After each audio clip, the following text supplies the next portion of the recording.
And I've actually been meaning to ask, have you had any communication with them about your case and like what Fire is assistance have they awesome. had? Yeah. Fire reached out to me early on, and they've been with me all the way, and really good people there. They're fighting on a lot of fronts, unfortunately today. I mean, they've always been, but it's been, I think, even more intense than usual. Fire is great. I strongly encourage everybody to contribute to Fire.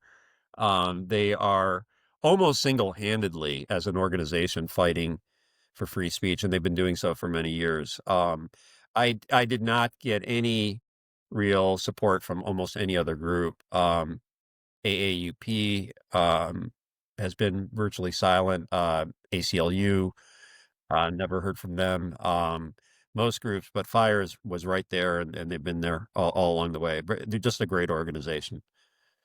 Yeah. What kind of assistance have they offered? I mean, because I assume they don't have the resources to pay for everyone's defense or Although to mount it my themselves. understanding is they didn't, but they did say if I bring a damages claim, they would be interested because it was injunctive relief. I think they have a policy about, I think they only fund damages claims. I could be Okay. wrong, but and also I had a GoFundMe, and so I didn't Mhm. want to Yeah. kind of burden them when they had all these other fights to battles to fight.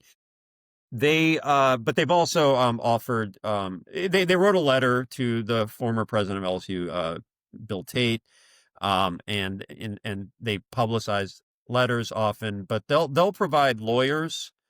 I don't know exactly how that's done. I think they reach out to various lawyers, and I didn't need that that kind of help from them, but I may in the future. But they're just having an organization. Just say we understand the problem. They wrote that letter. We're with you. It is enormous. I mean, just really anybody saying that to me has been enormously helpful. But to Mhm. have a whole organization, a famous organization, do that was meant so much to me. I mean, so I have nothing but praise for Fire.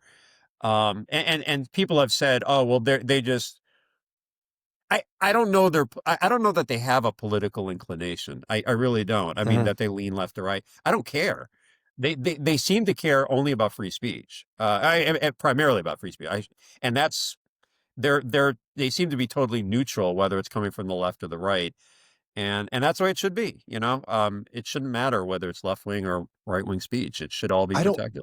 I don't know that there is a left. I mean, I guess it depends on who's criticizing them that they're left or right, right? Like, and I'm not sure there is a left or right wing position on free speech. I can't make that make sense. I studied political science in undergrad, and like the idea of the left and right, it's a weird metaphor from the French Revolution that doesn't make much sense anymore. And, there is this issue that the further away you get from the moderate position, which we would call the center, the more they seem to resemble each other. And what I've been seeing in the United States and also in the West is, I consider myself a liberal, which is that the Bill of Rights, like those first 10 things, the idea of freedom itself and the freedom to think, speak, and to live.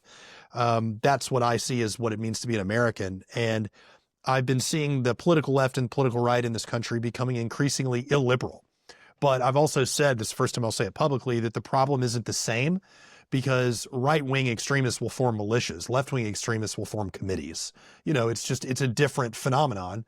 Left-wing extremism tends to be very process-oriented, and right-wing extremism seems to be more violent and more masculine. But that's why we have laws. Like, that's why we have a constitution and laws to protect us from these kinds of intrusions. And it seems like what we see now is that the left will have its excesses and then the right will kind of overreact to what it perceives as the excesses. And that's what you get. Donald Trump is an example of that. And then we might have a left wing overreaction. I hope not. I hope we can have, a more of a de-escalation, but we'll see. But I don't think that there is a left or right position on free speech. And I agree with you on Fire.